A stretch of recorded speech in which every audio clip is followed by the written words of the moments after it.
ఈ భూమి మీద స్నేహం ఏదైతే ఉందో అది దేని మీద ఆధారపడి ఉందని అంటే డబ్బు మీద ఆధారపడి ఉంది.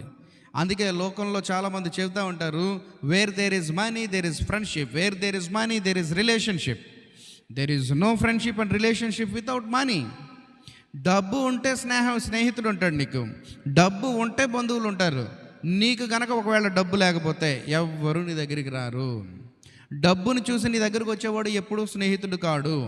డబ్బును చూసి నీ దగ్గరకు వచ్చేవాడు ఎప్పుడు కూడా బంధువు కాదు.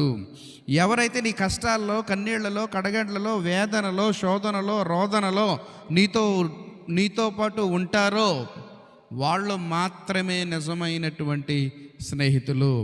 అందుకే సామెతల గ్రంథం 17వ అధ్యాయము 17వ వచనంలో చెబుతూ ఉంటుంది కదా, నిజమైన స్నేహితుడు విడువక ప్రేమించును, దుర్దశలో అట్టివాడు సహోదరుడిగా ఉండునని. నిజమైన స్నేహానికి భాష్యం చెప్పిన వాడు ఒక్క యేసు ప్రభు మాత్రమే. ఆయన ప్రేమలో స్వార్థం లేదు, ఆయన ప్రేమలో డంబము లేదు, ఆయన ప్రేమలో ఏమాత్రము కూడా కల్మషం లేదు.